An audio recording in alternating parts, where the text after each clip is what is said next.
not sure if we're keeping things out or trying to keep all of us inside of here, but this is pretty sweet.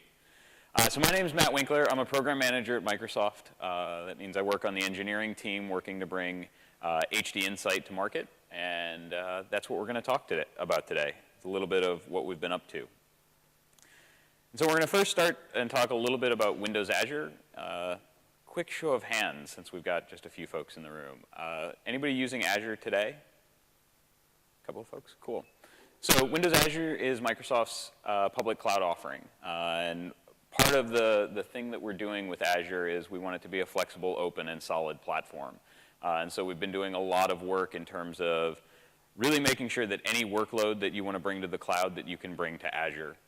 We're embracing a lot of open source efforts, and the team that I work on is part of that. And so if you kind of think of Windows Azure, if you had looked at it a few years ago and think that it's kind of very constrained around Windows and .NET, I'd encourage you to take another look. Things have changed a little bit.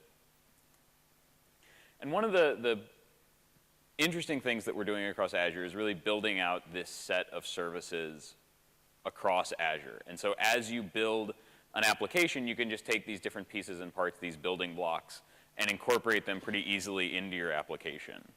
What you find when you look at really any cloud service is that it typically doesn't stand by itself. It fits within the context of an application where it's helping it either do messaging or storage or identity. And as we go forward, what you'll also see is integration between these services. Kind of a classic example of this is with identity, where you'll be able to take your on-premises Active Directory identity and be able to federate that to applications that are running inside of Azure, which is a pretty nice capability as you're building an app. So Windows Azure HDInsight is quite simply the way to go provision, manage, and run Hadoop clusters inside of Windows Azure. HDInsight refers to our overall effort to bring Hadoop to Windows and to make Windows a great platform for Hadoop. And we announced on Monday, this is in broad public preview right now, so if you're an Azure subscriber, you can go out to the portal and create a new cluster. If you're not an Azure subscriber, now's a great time. There's a free 90-day trial that you can sign up for that includes a bunch of compute hours and storage, and so you can kind of have a nice playground. And what we'll go do is we'll first kind of talk about what's in there. So it's built on top of HTTP, the Hortonworks data platform that provides the core set of Hadoop bits, and that's, of course, MapReduce and HDFS, as well as Pig and Hive and Uzi and Scoop. For management, we leverage Ambari. For metadata management, it's HCatalog. And then Templeton is a capability that's been brought on board, which allows RESTful access to jobs and job submission. So as you're looking to kind of build out these programmatic Hadoop scenarios, Templeton is your friend, and we'll dive into that in a little bit.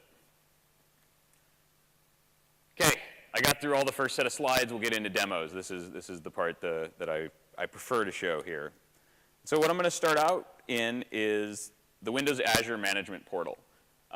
This provides a single pane of glass into all of the things that you've got running up inside of Azure. And so this is my Azure subscription, so you can see I've got a number of storage accounts, a mobile service, an HDInsight cluster, a couple of websites, including one for my family Christmas pictures, and a few other things up there. And inside the Azure Management Portal, when I want to go and create something, I just walk up to here, I say new, and I pick out what I'd like to go build. And I can certainly grab websites or virtual machines. Inside of data services, you'll see really the offerings that surround our data platform. And that's everything from basic cloud storage to relational databases as a service to HDInsight, which is the Hadoop offering. So I have two options. I can quick create, I can custom create. What quick create will allow you to do is pick just a few things. Whatever your cluster name is, the cluster size. So right now in quick create, it's between 4 and 32 nodes. If you'd like to build bigger, that's fine. Come talk to us. We'd be more than happy to. Most folks who are building bigger clusters aren't going down the quick create route, so we want to kind of limit that so somebody doesn't accidentally have an unfortunate incident with their credit card.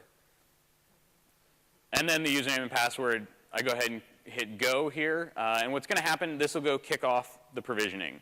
Behind the scenes, we're going to spin up all of those nodes in the cluster. We're going to lay down the Hadoop bits. We're going to put all the config in the right place, and then we're going to start that cluster up. Typically, that takes between 5 to 15 minutes for clusters really of any size. We've tested into the hundreds of nodes, and we've gotten those up at the higher end of that number, between 15 and 20 minutes with those. But the nice thing here is, once that cluster's up and ready, I've got a set of programmatic endpoints that I can start submitting jobs, as well as a cluster dashboard. So let's go ahead and look into that real quick. If it wasn't so long, I would do an interpretive dance of how we go and provision the cluster, but 15 minutes is a little long, and the session is only 40 minutes long, and so I didn't want to take up that much time. But maybe someday. So as I walk up to this cluster, there's some very basic statistics here inside the Azure dashboard. Over time, you'll start to see us add more here. There'll be some rich monitoring that gets added in here. Right now, you step off and you go to the cluster dashboard. And what this is a web application that's running on the cluster to provide an easy way for me to walk up and interact with the cluster. Certainly, if you want to be able to connect to the cluster kind of in a traditional fashion, you can remote desktop, fire up a command prompt, and start issuing all of your favorite Hadoop commands. If you're more interested in just using this to get something done, you can also do that as well. So let's go ahead first. The first thing we can do here is create a job. This will allow me to walk up with a jar file, pass that in. As I build up the parameters here, what I'm doing is building out the Hadoop command line that I'm going to turn around and execute. If I'm brand new to Hadoop and I've just provisioned this thing, and I don't exactly know what I want to do, but I'd like to see this thing that I provisioned do something, there's a set of samples, and you can think of these as quick starts. This allows me to get the cluster to do something, to produce some output, and gives me a couple of different places for me to go and investigate what's going on. If I'd just like to see the cluster do something and analyze the output, we can say deploy word count and go ahead and run this. And once this finishes, I can go look at the output. I can also choose to start to investigate and start to play around a little bit. Okay, let me look at the code. Let me fire that up. Let me play around with that. Let me see what happens as I change this. And so we want this to be a very approachable place for someone to walk up who might be new to Hadoop. As we've talked with a lot of customers for Windows Azure, the target customer there is somebody who's building a cloud application. And so they're looking to take these different pieces and parts and building blocks and incorporate them into their apps. And so they don't want to dive into the details. They just want to get up and running. They want to get something done. And so this gives them a mechanism to get up and running fairly easily. The other thing that's fairly common is I need to understand what's sitting inside the file system. And so rather than requiring you to RDP into the head node in order to find that out, there's a lightweight prompt, command prompt that we have here. So I can walk up and issue all of my favorite file system commands and see what's going on in the file system. I can also kick off jobs this way.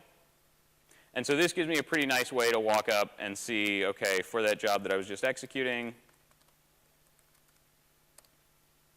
okay, that's completed. Let's see what the top words inside of the collected works of Leonardo da Vinci are.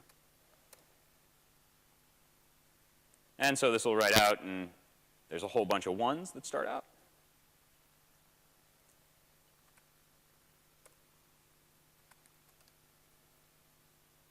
And so the JavaScript console is a really nice way also to kind of get my feet wet with this cluster that I've just created, find out what's going on. The other thing here is monitoring. So the monitoring here is built on top of Ambari in order to pull back all the statistics about what's going on in the cluster. Again, there's kind of a very basic set of graphs here. All of the data is available to you programmatically to incorporate into an application if you'd like to. And again, over time, we're getting feedback here from what folks would like to see, what's the most useful set of data that we can pull back here. Now, the other thing that's nice about Windows Azure is that it gives me a way to programmatically create any Azure resource. And what this means is that I can walk up to a REST API, and Windows Azure has clients that are written in .NET, as well as Node.js, and Ruby, and Python, and I think that's the list right now, to very easily provision a cluster. And so I don't have to walk through this UI. I can incorporate that as part of a script. So if I want to, every night at 10 o'clock, kick off a process by which I provision a cluster, run a few jobs, and then shut that down, I can go ahead and do that. And that's tied into my Azure subscription. And so that takes care of all of the billing and making sure you don't accidentally grab too many cores, because there is a constraint on that. So that is kind of the whirlwind tour of Azure HDInsight, from file new, saying give me a cluster, to hey, I'd like to do something with the cluster. Questions? No, doing okay? All right.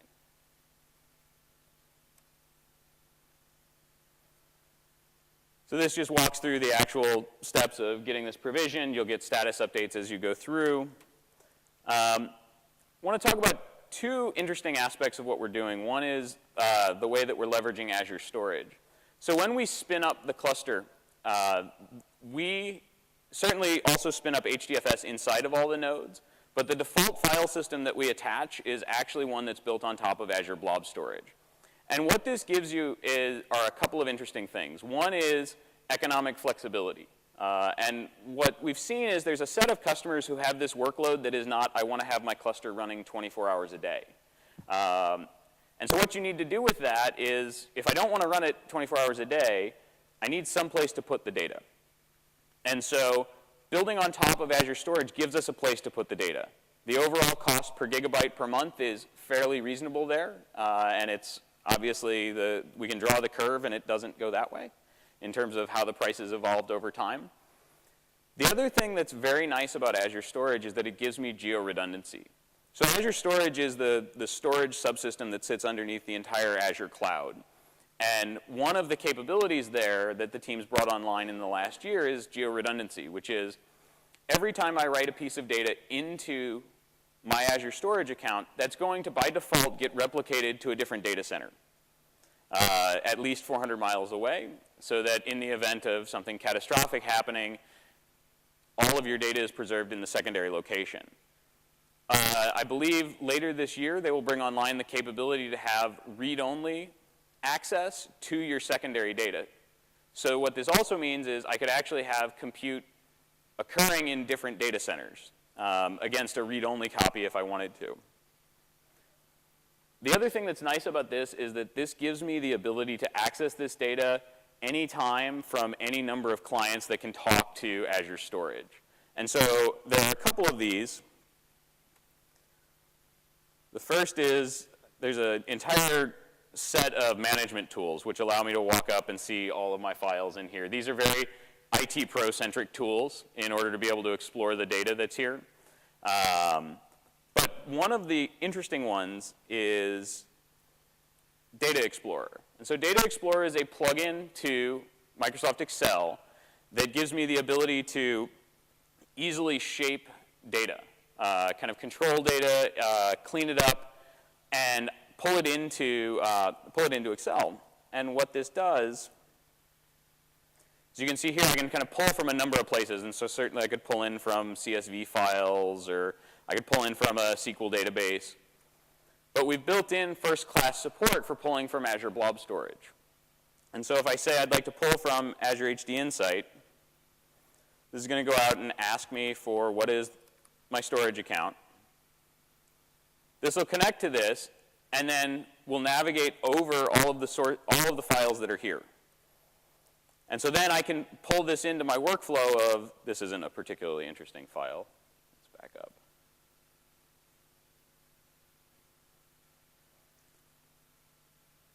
So I can pull this data in and then start to massage this data, start to get it in a form that I can consume easily in Excel. And what this is really nice for is, you know, typically the set of folks who are working in Excel are not the set of folks who are writing all of the MapReduce jobs up front. And this gives a very kind of nice handoff mechanism, which is that person can go write the MapReduce jobs, can go do the things that need to execute on the Hadoop cluster to take a whole lot of data and get it down to a somewhat manageable size. But they don't have to get it exactly right. They can get the right columns there. They can get the right bits and pieces of data that somebody can walk up to a tool that they're familiar with, like Excel, and very easily pull that data in and then start operating on it with a tool that they're familiar with. So Data Explorer is pretty cool. This is the preview build of this that they released last week that has the updated support for Azure HDInsight. So, and then that would pull that in had I done anything to the data.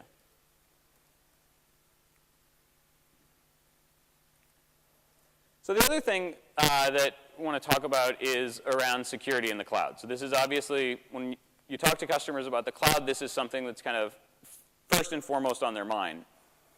And there are kind of two interesting design points that we have with the clusters that we provision in Azure. The first is that we've got robust network isolation between the clusters. When you provision in Azure what's called a hosted service, which is a set of virtual machines that are tied together for an application, there are very strong network guarantees put in place that the only network communication that will happen is the network communication that is explicitly defined when you create that cloud service. And so what that means is I don't have to worry about nosy neighbors. I don't have to worry about kind of tightening the firewall in a lot of places. By default, the entire thing is ring-fenced. And even within the cloud service, you can get to the next layer of detail to specify the nodes in here can only communicate in certain ways. So that's not as important for this application, but because you've got that programmable network layer, you can go ahead and guarantee isolation here. The other thing that this allows us to do is be very intentional about what are the endpoints that we then surface up to the internet. Setting up a bunch of unauthenticated or loosely authenticated Java endpoints is something that we'd want to be very, very careful about. Simply because there are a lot of different services that are spun up.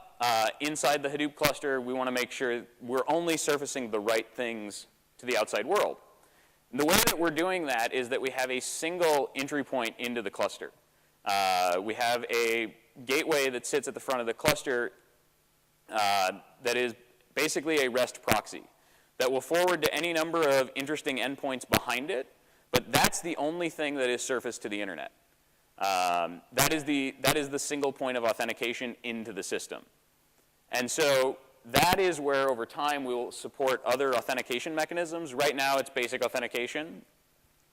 But you can imagine, as I was talking earlier about the other Azure services, being able to hook in with Windows Azure Active Directory is a scenario that we're very, very interested in. The other thing that this gives us, I want to flip over to Postman, which is a nice REST client, and kind of walk through this a little bit. And the way that this works is you have your cluster name on port 563, whack, the service that you want to redirect to. In this case, it's either Templeton, Ambari, or Uzi are the three that you'd probably program against most directly. The other thing that's surfaced here is ODBC. So our ODBC client is written over HTTP that goes through this. And so if we walk up to this, we'll first fire off to Uzi and ask for what versions it supports.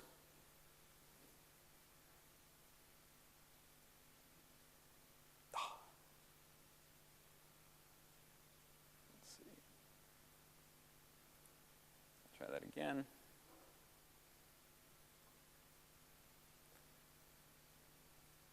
So this pulls back, hey, basically Uzi version 1 is the thing that we want to go to. I'll walk out against that, and obviously I could go do a post here to submit an Uzi job or check on the status of an Uzi workflow. I'm going to ask it a boring question about what is the OS environment, just to kind of show that it's coming back with something. And so this is dumping back a bunch of information back to me for me to go ahead and use. This gets more interesting as I walk up and look at something like Templeton. So Templeton allows me to it does two things. It allows me to remotely manage the metadata. So all of my hcatalog metadata that I'm going to leverage from Hive or Pig or MapReduce is stored here. The other thing that Templeton does, in addition to providing the metadata REST APIs, is it provides a set of REST APIs over jobs. And so for MapReduce, streaming MapReduce, Pig, and Hive jobs, this gives me a REST entry point into the cluster. So I don't have to worry about having kind of matching versions or having the right set of client tools installed on a machine that wants to submit a job. I simply need to be able to construct the right URI and the right message payload in order to submit the job. And so if we look at what this URI is, this is saying, I want to go out to the queue, return to me the information from the job queue. If I want to get the details of a job, I can take that job ID,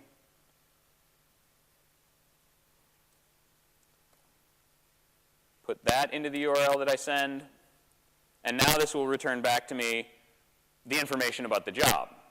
And so this should say, hopefully, that the job completed, it didn't fail. These are both good things that we like to see. And the other thing that I can do here is that I can submit a job. And so here we'll submit a Hive job. And this allows me to do a couple of different things. And the same pattern holds true for Pig as well. I can either submit a raw string of the script that I want to execute, which is typically great for demos. As I start to get more data, as my scripts start to get more interesting, I can also use a pointer to a file that contains the script that I've already uploaded, so that path is just the Hadoop path to a file that contains the Hive script. The other thing that's important is the status directory. And the status directory is where the output is going to get written. If you're doing a set of jobs that are producing data on their own, writing into some other tables, a big Pig script that goes and creates its own output, you don't really have to worry about that as much. But again, for this kind of scenario of, hey, I'd like to do a select star and capture that output, specifying the status directory is pretty important.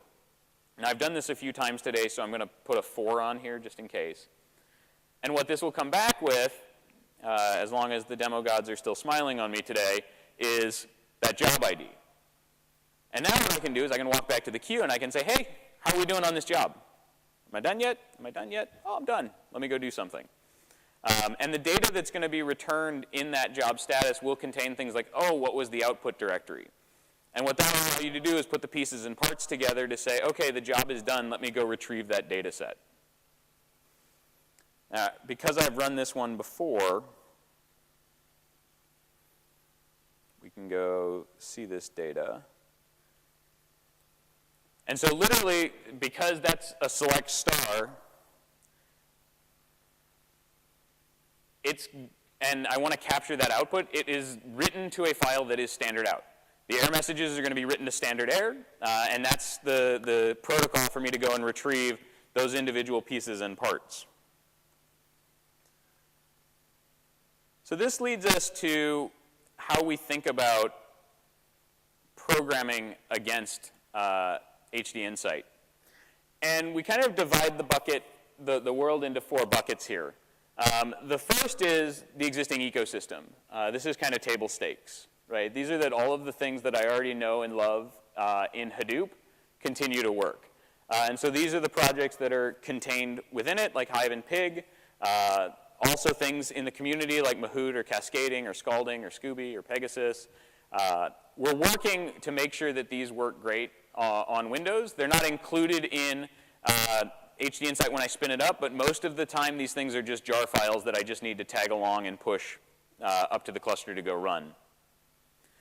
The other thing that we're interested in, obviously, are .NET developers. As we go to talk to customers that have an investment in Microsoft infrastructure, they've got a set of IT folks, set of developers who have a bunch of experience, as well as existing assets that they've built that sit inside of .NET. And so we want to make sure, I will confess we're being selfish here. We want to tell a story to .NET developers that is not go get Java, and that's okay. And what we've got here is a set of ways for a .NET developer to walk up and be effective with Hadoop. And we'll dive into this a little bit, but this includes being able to write MapReduce jobs in C# or F#. being able to use LINQ, which is the language integrated query capabilities, to author Hive queries. And then the other thing, because we've got a REST endpoint, it becomes very, very easy for us to start putting clients on top of that. You can kind of imagine dividing the world of programming Hadoop into two areas. The first area is that area of, I actually want to write a job. I want to write a MapReduce job or a scalding job. I'm actually the guy who's figuring out what I want to get out of Hadoop and how to get it out. The second half of the world that's pretty interesting and that we've encountered as we've talked to folks, particularly building cloud apps, is, okay, I've got this Hadoop thing. How do I fit it in with my application? How do I tell it to do something? How do I find out what it did? And so for those folks, having a set of consistent REST APIs that I can get to means that I can interoperate with just about any platform. And so what we're doing for both the .NET side of the house as well as in the JavaScript side of the house are management clients on top of those REST APIs so that we can make it very, very easy for you to incorporate Hadoop into your application. We want to make it really, really simple that for my web app that wants to kick off a job, or inside the scripts that I schedule to run every hour to update my recommendation index, that I don't have to figure out, just because it's Hadoop, that I've got to put some special Java binaries and figure out this command line thing just for Hadoop. I'd like to be able to just manage that like I do with everything else. Finally, where that lands us, if you think about this kind of hierarchy of first we get a REST API in place, then we start to get clients on top of that REST API, then you start talking about what a scripting experience looks like on top of that. And on the Microsoft, for Microsoft shops, what that often means is PowerShell, which is the scripting language that's built into Windows. And so we will have two command line experiences on top of HDInsight. The first is PowerShell, but the second one is part of the Azure command line, the Azure cross-platform command line, which is a set of command line tools that run on Windows, Linux, and Mac for interacting with Azure assets. And so those are actually written in Node.js. So as a side effect of this, we'll be creating a set of Node clients that talk to Templeton and Ambari and Uzi as well. So let's go ahead and take a look at that. So the first thing that I want to show is authoring a MapReduce job in .NET. So this is Visual Studio 2012. This is a familiar console application. And so what I'm going to use here is the NuGet package manager. And so NuGet is the .NET equivalent of Maven that allows me to pull in a bunch of dependencies, or NPM for Node folks in the room. And if I walk out to this and say I'd like to install Microsoft Hadoop MapReduce, this will do a little bit of thinking here. It's going to go resolve a set of dependencies. It'll pull these down. It'll make sure that I've read the license agreement, so everybody acknowledge that as it flies past. And what you'll see here, if I go and look at what this has done, you can see it doing it now. This is adding a set of assembly references into my application. And so now I've got all of the assemblies that I need in order to write MapReduce jobs, as well as submit them to the cluster. And I'm not going to do that live. I've got a couple of those already written. And what you can see here is, for anybody who's written a Java MapReduce job, this should all look fairly familiar. What we wanted to do is make it so that a .NET developer can look at existing MapReduce examples and not be totally and completely lost. Now, the other thing that we've done after I build my mapper and reducer and put it together in a job is we want to make it really easy for somebody to test this. We know that debugging Hadoop jobs is somewhat problematic. And figuring out exactly how it fits inside of a culture of unit testing and kind of validating as I go and catching breaking changes is something that folks are interested in. And so what we've done is we've created a very lightweight in-memory execution environment for this .NET MapReduce stuff. And this is kind of nice because what this will allow me to do, if I go to my reducer here, it's going to let me set a breakpoint. And I can go ahead and run this application. It's going to spin up that lightweight host, and very quickly I'm going to be debugging my MapReduce job here. And so what this means is I can debug it, I can get the logic right, I can work out kind of the easy errors to find. I can also move into unit testing this, where I can start to test some of the air conditions, some of the weird parsing logic that I've encountered in the past, to make sure that my job is resilient to those things over time. Now, obviously, we kind of haven't gone the whole way of doing debugging at scale here, but this is a nice way for somebody to get started and kind of know with some degree of confidence that they've written the right thing, without kind of a really long turnaround time from, hey, I wrote it, I hit run, some tens of seconds, minutes later, I get a result back that just makes me agitated because I didn't parse things correctly. So the other thing that I'd like to show here is link to Hive. And so link is this really kind of fun capability that we put in the languages that allow me to write queries in the language. What happens behind the scenes is that this generates a set of expression trees that you can transform to any number of kind of interesting formats. The most obvious one is SQL. You could take this query, compile it to SQL, and then go and run it. There's also link to XML. There's link to management interfaces. There's link to a lot of things. And so what we've done here is written link to Hive. And what this will let me do is this will take this query, and when I go to run this, this will compile it into Hive, which I turn around and then send to the cluster. And this gives me kind of a nice, strongly typed authoring environment. I get statement completion. I'm working with a tool set that feels pretty familiar to me. And I don't really have to learn anything different here. I can even go so far as doing group bys and aggregations, and all of these get pushed down to the equivalent Hive operators. Full disclaimer, the one thing that we don't do here is push down user-defined functions all the way. There's kind of a whole bunch of work that we'd have to go do there, and that's something we're kind of kicking around, but that's one limitation that you have with the link to Hive stuff. But let me show the other thing here, which is integrating with the Templeton client. And this allows me to walk up and say, hey, I'd like to get the queue. I'd like to find out what results are in the queue, write the results out. And you can see I've got this experience here. So I've got a web HCAT HTTP client. I've got a number of operations on this. We'll zoom in here. In terms of creating a MapReduce job, creating a streaming job, pig job, alphabetically Hive comes on top of that. And this gives me that very lightweight client on top of those REST APIs.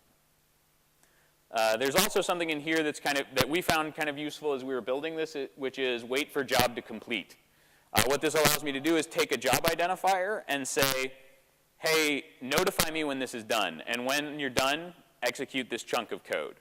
And so as we've kind of built up data pipelines for some customers internally, this has been a capability we've kind of repeated a bunch. So we went ahead and put that into the client.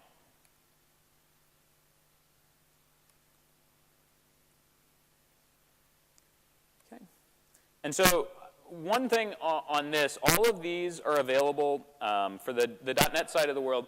These are all available on CodePlex, which is our place for hosting Microsoft open source projects. You can walk out there, go ahead and there's a Git repo there if you want to pull the sources down and build them. The binaries are hosted in NuGet if you just want to pull them in and use them from your .NET code. Quick note on pricing. So really the model for pricing here is your compute cost plus your storage cost. The compute cost is currently preview pricing because we're in preview, and it represents a 50% discount off the standard cloud service pricing. And then storage is priced there. The storage price is much more variable depending upon how much data that you've got. And obviously, these are just the list prices. There are a number of programs that change these prices as well, but just want to kind of give a ballpark here of about 18 cents times compute node times hour. So a 10 node cluster for an hour is 180, which is not too bad. So a little bit of kind of what's next. I said that on Monday we announced a broad public preview that's integrated into the Azure portal. So anybody with an Azure subscription can go out and create one of these and start partying on top of that. We've had a number of customers that we've worked with internally and externally that are using this. I'll talk about one very briefly, which is Halo 4, which is a small video game that runs on the Xbox. And what they use HDInsight for is to process a ton of data that gets generated from all of the game telemetry. And they've done some interesting things with this. It started out with kind of a, hey, we've got a mechanism to store all this data in Azure. And we have one narrow use case that we want to go do. We want to just understand how efficient the game is operating and the health of the game. But what they've also been able to find is that they've been able to detect cheaters based on that. They've been able to run email marketing campaigns based on that. And so they're just kind of getting started, but they've been in production since October or November, running in Azure. And so kind of what's next for us is GA, or general availability. And what that means is when a service is generally available, there is an SLA behind it that if we don't meet that SLA, there is a commitment we have back to you as a customer that we didn't do right by you, and we will go make that right. So there's a bunch of work that we've got to go do to get the service to that level, and that's what we'll be focused on. There'll be more features that roll out as well. The other thing is, over the next upcoming months, we'll be rolling out to the rest of the Azure data centers. Right now, we're in the East US data center. There are data centers around the world. We'll add those over the next couple of months. And the other thing that we'll be doing is more advanced cluster configuration. So right now, cluster configuration is largely a function of how many of them do you want. There's a number of things that folks have expressed interest in controlling, both in terms of, hey, I'd like to be able to have very fine-grained control over the node sizes that you're picking in Azure, which you can optimize based on your workload. Other folks have asked for, hey, there are bits I want pre-deployed, there are scripts I want to run, and so that's something that we'll bring online as well. And so what we talked about today is Azure HDInsight, which is Microsoft's cloud offering for building Hadoop clusters. We think of it as a key part of the data platform that we're building, including raw, basic cloud storage, relational storage in the form of Azure SQL DB, support for unstructured, as well as big data analytics built on top of Hadoop. Couple of resources here, so a bunch of links in terms of getting to Azure, the free trial, getting started with this. The Halo 4 case study is kind of interesting to read in terms of what the Halo folks are doing with Hadoop. And so with that, I would like to thank you very much for coming on the last session. I hope everybody had a great Hadoop summit. Questions? Okay, then it's been a very good summit, I can tell. So thank you very much and have a great day.